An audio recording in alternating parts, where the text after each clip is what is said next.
Yo voy a hacer unas reflexiones muy generales, esperando que no me vaya a pasar de los 15 minutos que hemos previsto para mi intervención, que van a estar centradas en algunos puntos muy importantes de los planteamientos centrales que tiene este informe en términos de contenidos.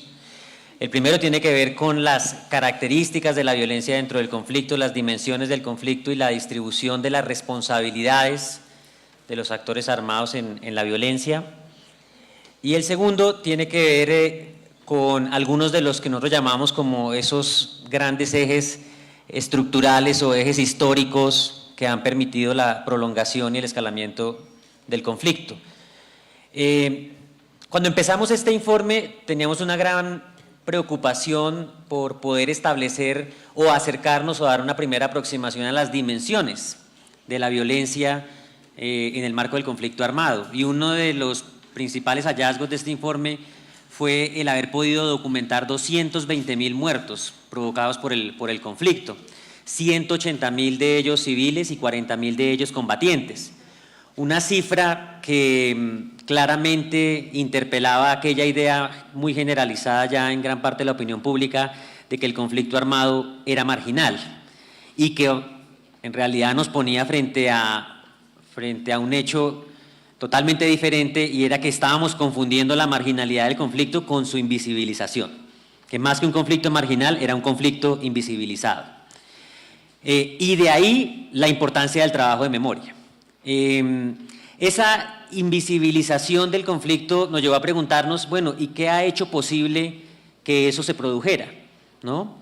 Y encontramos dos factores que nos parecieron muy importantes. El primero, la pluralidad de violencias en medio de las cuales transcurre el conflicto armado, que creíamos que eran violencias paralelas a la del conflicto armado, terminaron integrándose a las estrategias de los actores armados para ocultar su violencia en la de otros.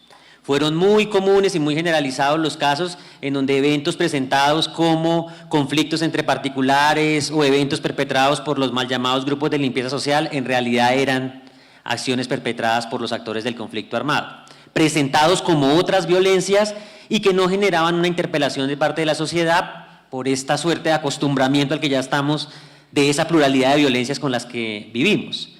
Y segundo, los mecanismos de violencia que desplegaron los actores también tuvieron la particularidad de contribuir a esa invisibilización. Los mecanismos han contribuido a opacar las dimensiones. Frente a la idea de que la nuestra hubiese sido una guerra de eventos de grandes dimensiones, de grandes masacres o de grandes atentados terroristas, lo que pudimos constatar es que eso pudo haber sido lo más visible, pero estuvo lejos de ser lo más frecuente y lo más letal, ¿no? Nos encontramos con una violencia que nosotros hemos caracterizado como de alta frecuencia y baja intensidad.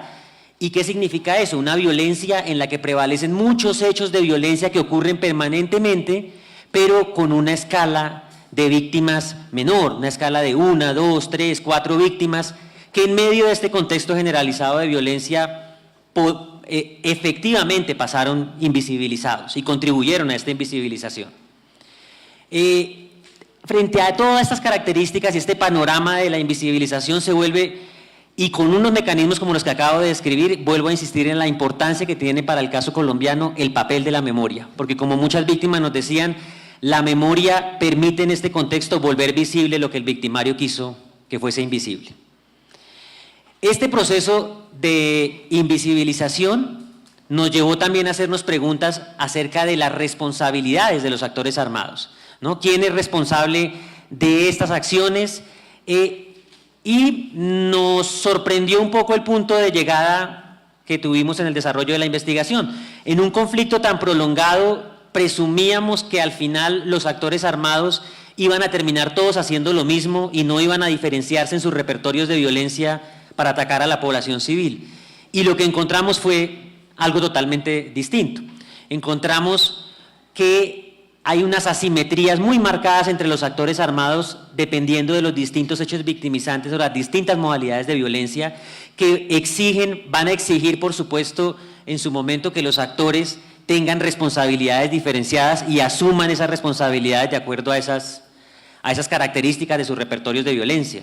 Entonces nos encontramos así con una violencia paramilitar muy caracterizada por los delitos contra la vida y la integridad física de las personas, y también delitos contra la libertad individual asociados a los daños contra la vida y contra la integridad, como la desaparición forzada. Entonces, un repertorio paramilitar lleno de masacres, de asesinatos selectivos, de desapariciones forzadas, de tortura, de sevicia.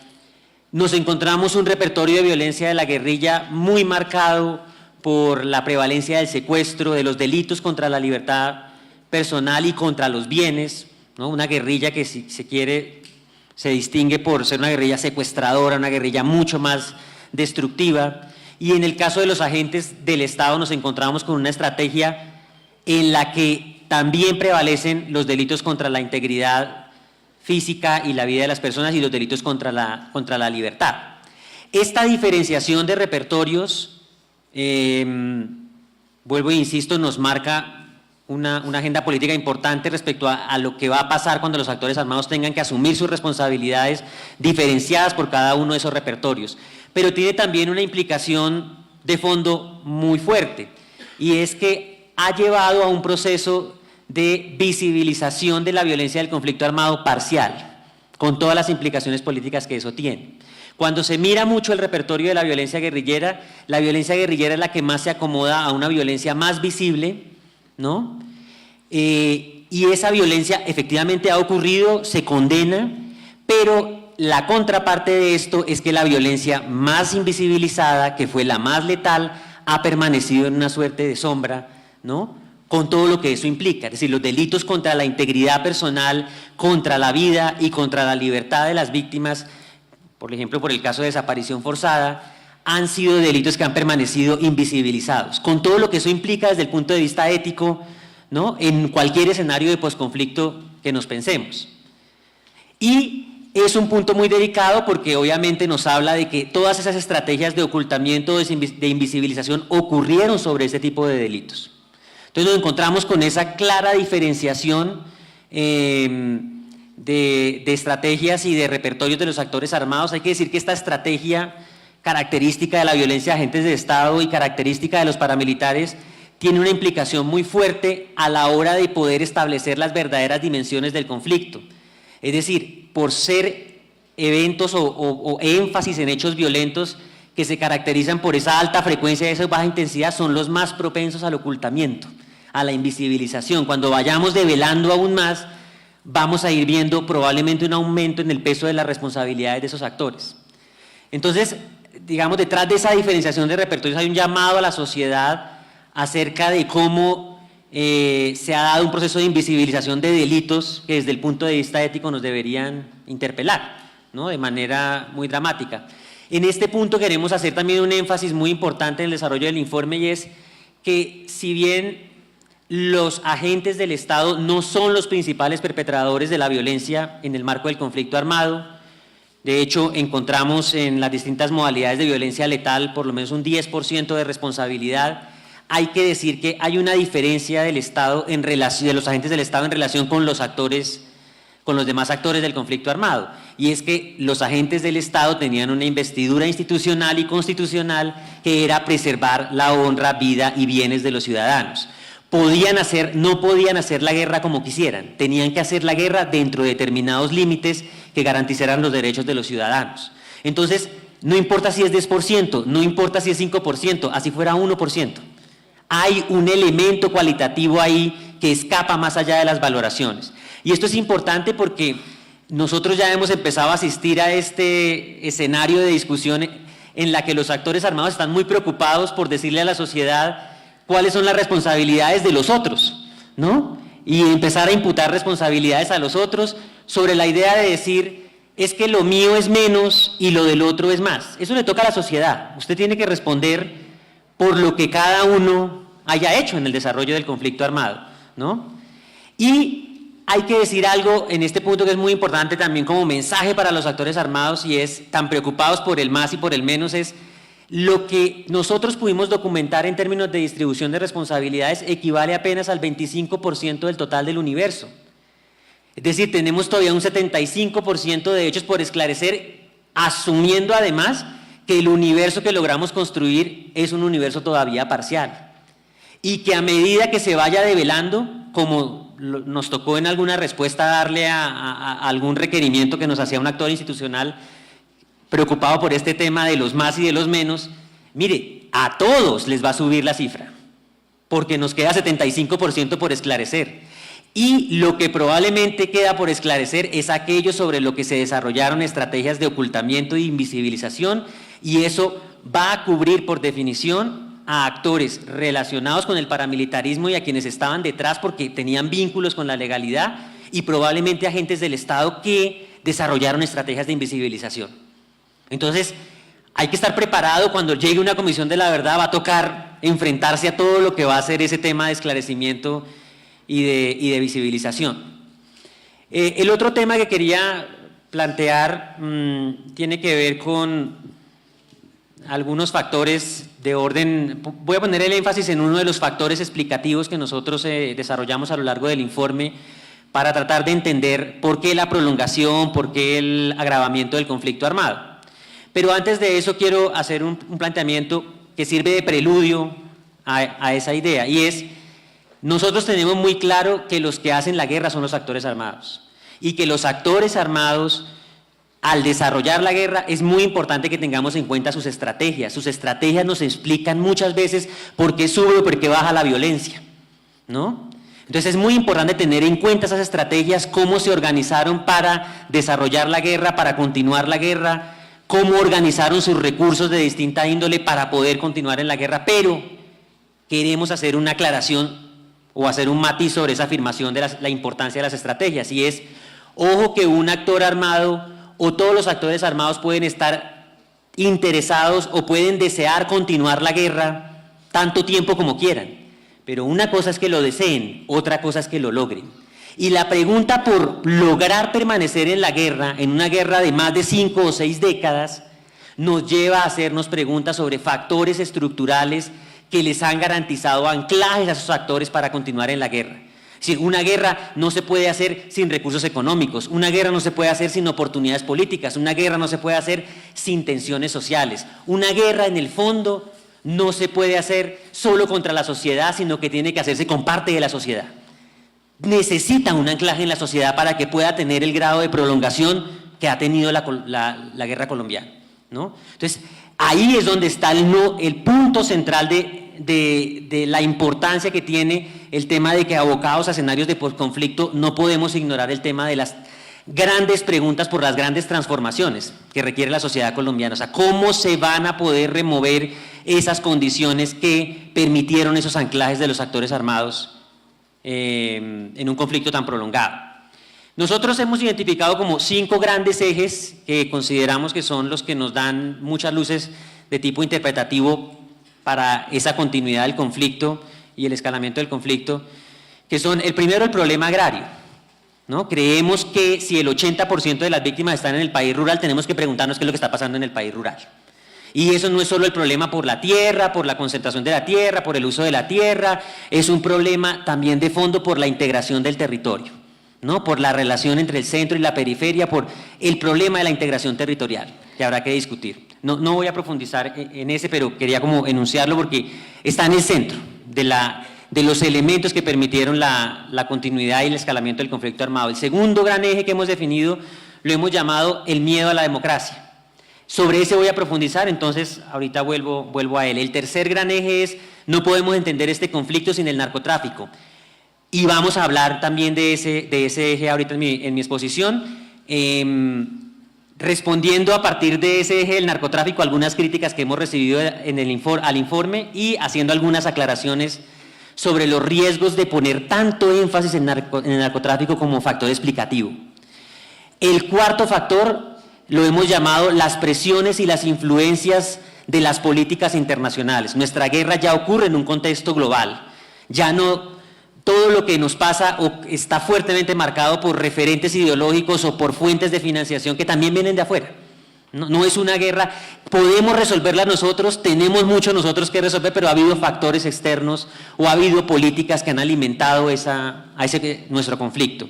Y un último factor que hemos identificado es un factor que consideramos paradójico, y es: el Estado ha sido actor del conflicto, pero él también mismo ha sido factor.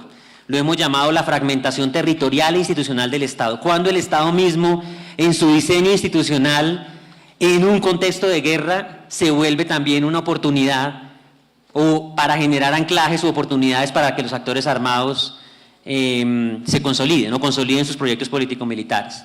Voy a hablar de dos de esos 5 factores, voy a hablar de 2 puntualmente. El tema de lo que llamamos el miedo a la democracia.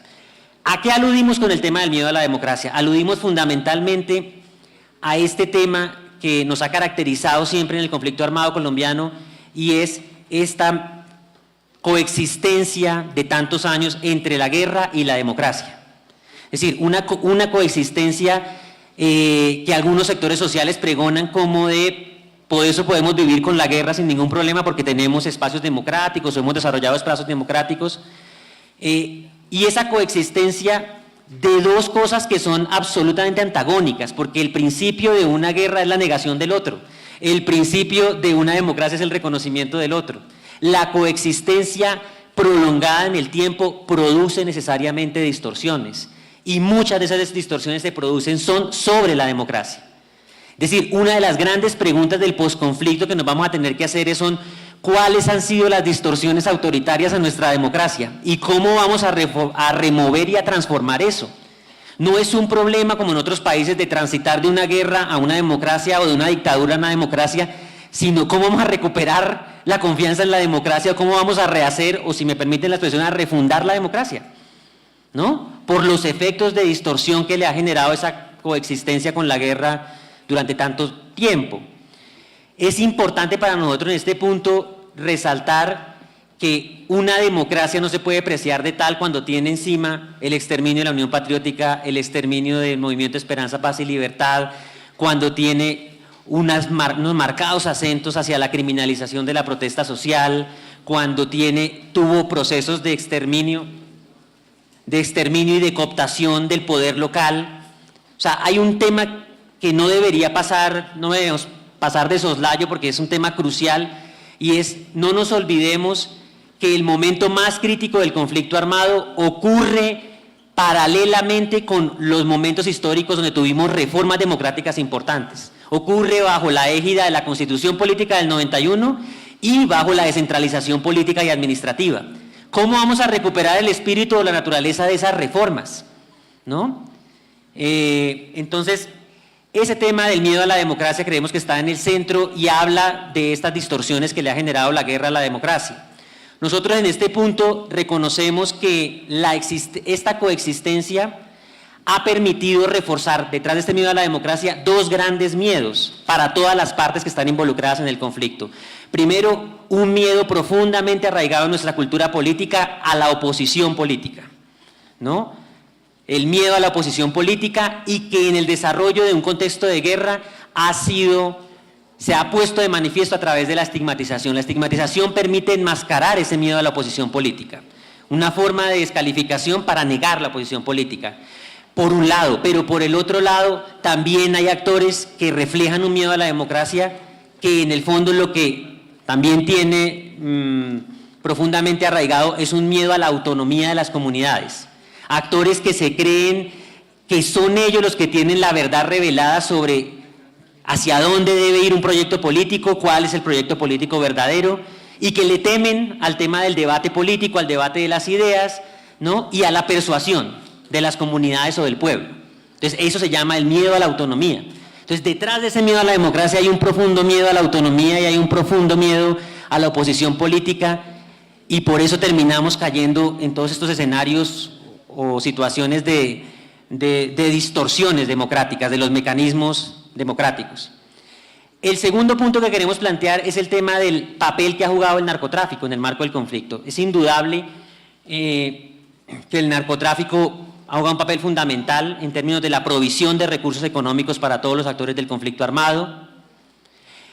A veces se pone un énfasis excesivo en ese tema de la provisión de recursos económicos y se minimizan otras dimensiones del impacto que ha causado el narcotráfico en el conflicto, como por ejemplo revulsivo de los grupos paramilitares, ellos mismos como proyección de transformaciones en el mundo político colombiano, de élites emergentes en busca de reconocimiento político, ¿no?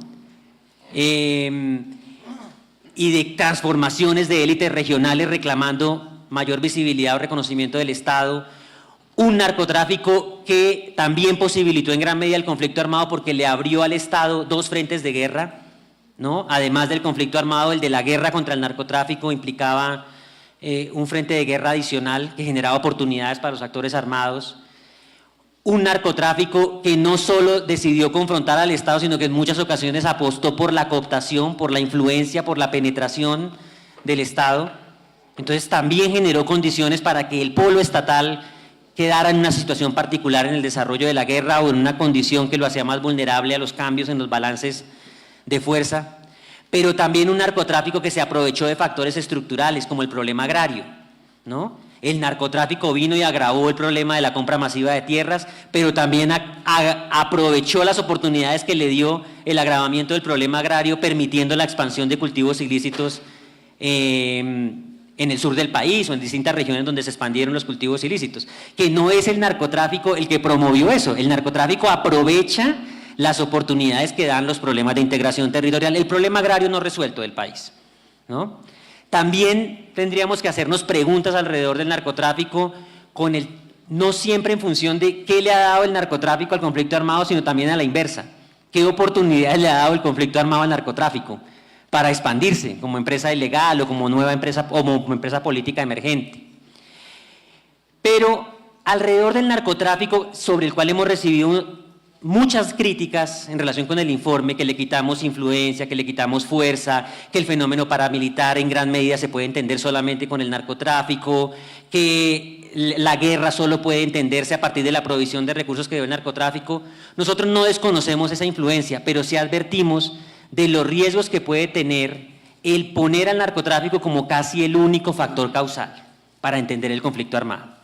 ¿Y a qué riesgos nos estamos refiriendo? A los riesgos de despolitizar las responsabilidades, es decir, de poner en un actor fácilmente caracterizado como criminal todas las culpas.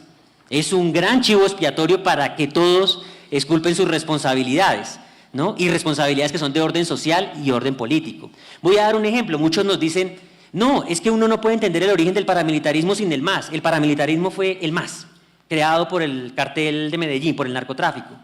Entonces uno dice, mire los riesgos de ese tipo de interpretación, porque ahí está poniendo el acento solo en el actor criminal y se está olvidando que en el 82 hubo un cambio en la política contrainsurgente del Estado que permitió la promoción de los grupos de autodefensa, ¿no? Está olvidando que con el inicio de los procesos de paz las élites regionales reaccionaron contra ese proceso. O sea, hay unas dimensiones políticas del fenómeno paramilitar que cuando se les carga demasiado al narcotráfico corren el riesgo de caer solo en la criminalidad y eludir todas las responsabilidades políticas y difuminar todas las responsabilidades políticas. Y hay muchos sectores sociales a quienes les conviene ese tipo de difuminación de responsabilidades. Entonces, yo dejo ahí para darle el paso a Marta, perdón por la demora.